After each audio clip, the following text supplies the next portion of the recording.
Well, Arknights Enfield, man. I went in expecting this to be good, and yeah, it is not as good as I was expecting, but holy, it's even better. This game is just so fun to play. The combination between a slower paced action RPG and with your teammates battling alongside with you, and with the factory system, oh my god, this is like a breath of fresh air in the gacha game genre. But I want to talk about what I like and dislike about this game, because I think this game also needs some improvement. It's not a perfect game. There are so many flaws, so many good stuff too. And let's start with what actually matters, the combat. This is where Enfield separates itself from like 70% of gacha games on the market. You cannot just throw your SSR carry at enemies and call it a day. Combat here demands actual thought, which is really good. You need the right team compositions, because in this game you need a proper elemental coverage, or like this art combination or arts reaction, like when the one that you press E after you deal your final strike. Timing in this game also matters, because there is a stagger system, perfect dodges, which is really basic, interrupt windows, which is really cool. So you don't have parry, but you do have like this interrupt system. When the red light on your enemies are showing, that's when you interrupt them with your combo skill. And combo skills that need specific arts reaction to even function, which is really good. And this is why I said that team composition actually matters in this game. And the community is describing it as somewhere between Xenoblade and a proper action RPG, and that is pretty accurate. You are controlling one operator while your other three run on AI, but you can swap instantly mid-combo to chain abilities. The stagger system is brilliant. Build it up with heavy attacks, break it, land a finisher for massive damage and SP regen. Then there is arts reactions, basically Enfield's elemental system. Combustion for burn damage, electrify for damage amp, solidify for freeze, shatter to nuke frozen targets, corrode to melt defenses, and these aren't just fancy effects, they are core to how damage actually works. It gives you bonus damage, bonus debuffs and buffs, but it is not game breaking, so the combat stays free to play friendly, and because of this, even 4-star characters are viable in most cases. But here's what separates it from being just another action game. In this game you have SP. You are managing SP economy, not cooldowns. Every ability costs SP, and you can only have 3 max SP for all the duration you are in, right? You generate it from landing final strikes, perfect dodges, and natural regen. Ultimate attack feels from dealing damage. It's a resource management loop that forces you to think about your rotation instead of button mashing. And the game kinda punishes mindless play, because if you don't have the right team composition and you cannot deal the arts reaction or that, link attack, then you are not dealing damage. And you can only depend your attack or your DPS with SP, which is not good. Trust me on this one. The one thing that I hate about the gameplay in this game is the enemy attack indicators are red, but you can barely see them because sometimes the enemies are also a bit reddish in color, and I still don't know why this is a thing. And they hit like a truck sometimes, and yeah, you just need to learn patterns, time your dodges, and use your skills deliberately. But if I cannot see what's going on, then you gotta fix this, man. You gotta fix this. Well, that's pretty much the only complaint that I have in the combat. It is still super fun, but sometimes it gets annoying when you cannot see what is the enemies are doing,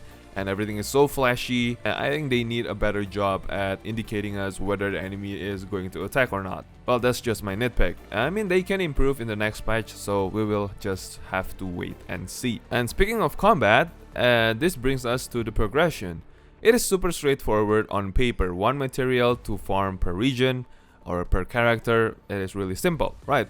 Except in this game, you are not grinding in most cases. You are gathering your materials. Yes, gathering. You need to go to a specific area and then gather the materials there. Yeah, it's a bit of a tedious task, but in this game you can also plant.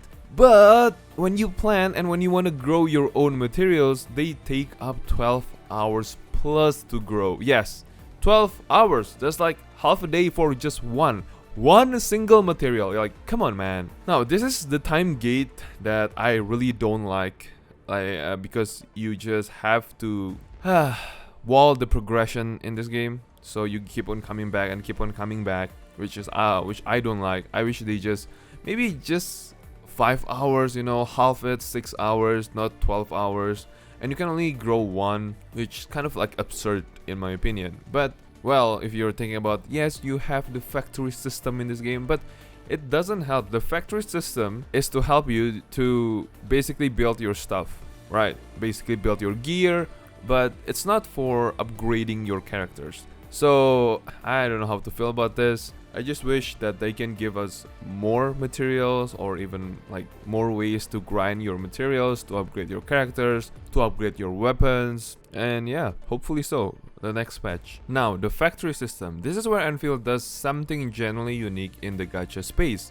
It's not a side feature, it's not some mini game, okay? It's a full Factorio style automation sim embedded in the game. You are building production lines, you know, like mining rigs, pulling resources, refiners processing them, packaging units, combining ingredients, conveyor belts moving everything around, power grids, keeping it all running. And yeah, it matters a lot because your factories generate stock build passively, which unlock gear upgrades, operator gifts, shop items, and basically everything in the game. The depth here is wild. You're optimizing belt, you know, you put through against recipe timing. One belt moves one item every 2 seconds. A bulk flour recipe turns one flour into 2 powder every 2 seconds, which means one belt cannot handle the output. You need splitters or multiple lines, and yeah, this game mode is genuinely addictive once you get into it. But man, when you get all your building, your towers running, your production lines running, and just watching it, you know, yeah, flowing through everything, oh my god, that is so satisfying as hell. But if you cannot make the blueprints for all the tools that you need to craft, don't worry about it. You can actually import the blueprints recipe from other players, and that's what I've been doing also. I've been importing most of the blueprints that people are making, and it works really good for me, and I can just relax and enjoy my time playing the game. And you don't have to think about it. Well, of course, you still need to think about what to put, what to do with the blueprints and whatnot.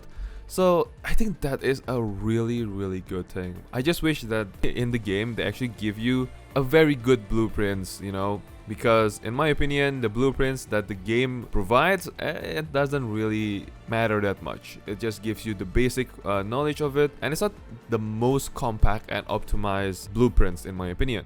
The only complaint that I have with this factory system is that you need to be physically near your AIC to craft tools. I mean, like, if you forgot your maybe electric pylon, it is so sad to say that you need to teleport back, you need to craft it, and teleport again to that location that you want to put your electric pylon in. Yeah, it's a bit of an annoyance, but it adds up when you are constantly shuttling between regions. You know, you want to build this and that in that region, you want to build the mining rig, you want to do this and that. Yeah, it does break the rhythm of your flow, but then again, when everything sticks, when everything is landing, this factory system is so freaking good. But with that factory complaint, I think this is also being supported by the world design of Enfield, because Enfield's world design is just, mind you that this game is not an open world game. And that is its biggest strength to this game, and that is also why the factory system works in this game. Every area is so dense, handcrafted, it is gorgeous. No massive empty plains where you are running for 3 minutes to reach a quest marker, no. You need to go somewhere, you teleport to the teleportation, 30 seconds running, or even just a minute, and then you're done. You are in that location. The game respects your time in a way most open world gacha games completely fail at, even in Wuthering Waves, man. Sometimes I just run around and then there's nothing to interact. Every mobs are a bit far off. So that's the thing that I don't like about most open world gacha games. But in this game, you are never wasting your time traversing. Every corner has something worth looking at, you know, something to interact with, you know, like rare materials that I said that is a bit of a tedious task to collect to upgrade your characters. But then again, you just go around because you like the world design. That's the thing that Enfield does the best. I still cannot say this enough, but the world design in Enfield is just top tier. It is super stylish, it is so dense, full of mobs, and you can mostly interact with most of the things in this game. It feels so immersive, the world feels alive in a way, so yeah. And visually, it is stunning. Come on, man, like, if you want to make a fun exploration, a fun world design, you need to be your visuals, the world needs to be very stunning. The environments, man, oh my god. Balancing realistic textures with stylish anime characters in a way that somehow works. Ah, god damn, the animation, the visual, the art style is just so top tier.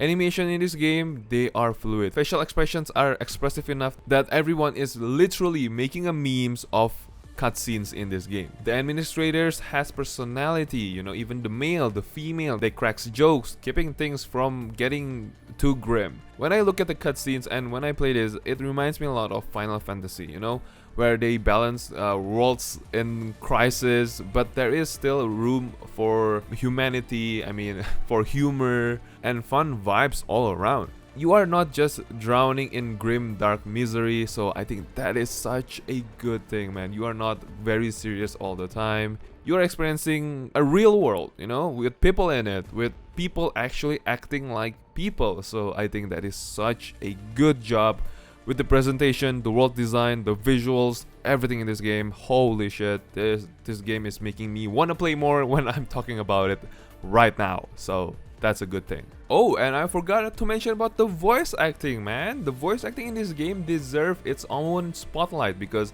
it is phenomenal. Characters from different regions speak their languages.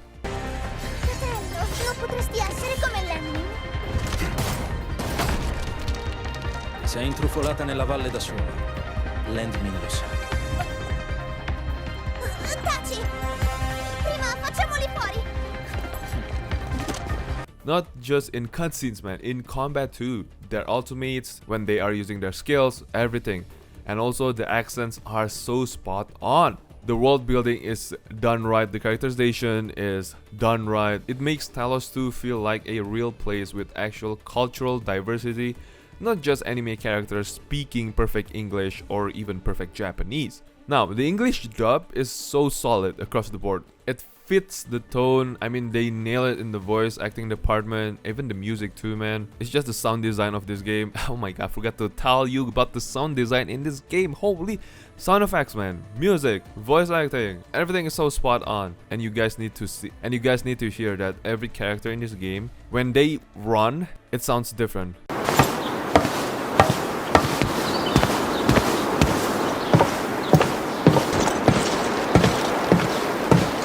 Even when you are running through the metal, even when you are running through the dirt, everything sounds so different. And yeah, I just cannot say anything. Like, I have no complaint, okay? I cannot say anything bad about this game, about the audio department. Everything is just so spot on. And I always complain the pauses between the dialogues in every gacha games, but in this game it has the minimal pauses between dialogues, so I think that is really good. The direction of the sound design in this game is just top tier. I really don't know what else to say, it's just that good, okay? Now, I know I've been glazing Arknights Enfield a lot in this video, but yes, there is problems, and let's talk about that. And yeah, the boss design. Damn, this is very disappointing. It's not mechanically broken, just boring. Let's take Trigloss for example, the second boss. You fight this thing 3 times, maybe 3 or 4 attack patterns, all completely telegraphed. You know, no surprises, no phases that fundamentally change the fight, just a massive HP pool and a predictable patterns. Now this is what I call myself, and probably most of you guys called, a bullet sponge. And that's exactly what they are. The boss fight system is there, multi-phase mechanics, really good, I like it. Stagger checks, you know, weak points, all that good shit. But the execution lacks creativity, the same attack patterns like most of the time. And it's just like with slightly more aggressive timing. They are saying that this is quite of a challenge, but it's not really a challenge, you know. It's just bullet sponges. And after the 3rd time fighting Trigloss with barely any variation, it starts to feel like a chore rather than a climactic encounter. I've been waiting a lot for this boss fight because you know how long it will take to get into this point, but oh my god, the boss fights, man. I mean, if you have been playing a lot of games, a lot of RPGs, you know, Final Fantasy VII, Tales of Arise, Tales of Berseria, anything, any JRPG, the boss design in this game is so disappointing. And to add to that, enemy variety is so lacking. You are fighting mostly humanoid landbreakers and rock-based alloy. That's basically it. In this case, enemies scale with your level, so early areas don't become trivial, but you are fighting the same enemy types from hour 5 to hour 50. And again, those red on red attack indicators, it's bad because as you can see, the alloy is kind of like a bit of a reddish in color, and also the landbreakers also sometimes, not every time, okay, sometimes it has this reddish color to it. So yeah, man. Whoever thought, let's make the enemies red and also the red blink warning red with all the visual effects this game has. It is such a visual clutter, and you need to explain your thought process why this is a thing. Because as you can see, half of the time you cannot see the telegraph with all the shit going on and you're just eating damage. It's a visual design failure in my opinion that actively makes combat less fun than it should be. I wish that they will have something like colorblind mode, or maybe change the enemy indicator, whatever it is, you know, because sometimes you just cannot see. So yes, that is my complaint of this game. Well, not too much, but no, I kind of want to talk about the mid to late game in this game, because this is where it gets complicated. Early game, there are many tutorials here and there, of course, and yes, sometimes it can be very annoying, but in the early game, Enfield is balanced between combat, exploration, and factory building. You are going here and there, you know, and engaging with multiple systems that all feed into each other. But the mid to late game, the gacha kind of takes over, you know, the dailies, weeklies, and suddenly you are not managing your factory sim. It's just dailies all over again. And it becomes really tiring or choring to do in a way. But I mean, for a gacha fans, this is not a problem. This is very normal in a gacha game, right? I mean, this is the genre that you are signing up for. But for non-gacha players, I think it is really a tasking to do or choring to do, and you have to do dailies all the time. But in my opinion, just not focus more on the dailies and whatnot. Just play it in your own pace, play, you know, just enjoy the game. And I'm not saying that this is a bad thing for a gacha game or for a game in general. It's just that things to keep in mind. Now, in the late game, factory optimization is really a must. But sometimes it gets really meh once you've done it all, right? So you're just sitting there like, I don't know what to do. There is nothing else to do for the factory sim. You've done everything you can. You maxed out everything. And what else? Just dailies. And that's it. Even the combat in this game, like I said, it's pretty easy in most cases. So again, this is not a bad thing. This is just things to keep in mind if you are going to play this. But holy shit, to get to that end game level, to get to that max factory sim, holy shit, the journey, the adventure, man, it is so good. Like, you just want to play more and more and more, and you just want to optimize your factory. You want to optimize your builds until you can just mow down your enemies relaxingly. So yeah, I think it is a pretty good gaming experience. I really do recommend you guys to try this game out, man. So where does that leave us? You know, Arknights Enfield is genuinely ambitious, obviously. The combat is a bit of a slower pace, a bit more tactical, and pretty engaging with its SP economy and arts reaction system. The factory system, man, this is surprisingly deep with genuine optimization potential, and god damn, I've spent hours, man, in this factory sim system, and I kid you not, it is just so good to see your world building because you build it, and not because you just run around, complete mission and challenges. No, it's not. It is a sandbox game to its core, and it is really good. And the world is gorgeous and dense. The voice acting and presentation are top tier with multilingual authenticity that most games don't even attempt. These aren't small things. These are core pillars done exceptionally well, and this is what makes Arknights Enfield, in my opinion, a top tier gacha game than most gacha game in the market as of right now. But the boss design is so weak, turning climactic encounters into bullet sponges.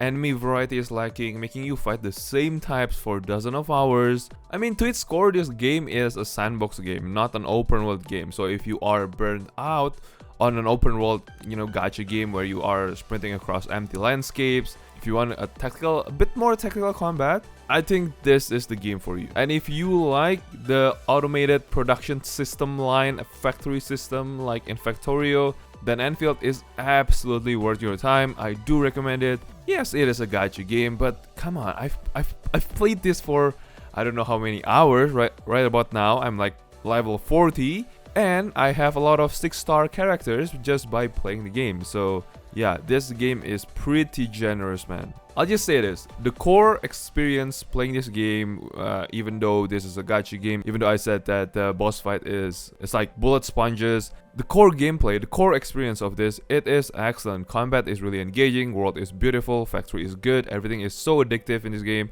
It makes you want to play more. That's probably the best part of this game, right? So I'd say just give it a shot, play this game. I really recommend it. And I'll probably miss some points or some negatives or some positives in this game, but I want to say my opinion that is on top of my head about this game. So I think it's a beautiful game. So play this game, and of course, and as always, enjoy your games.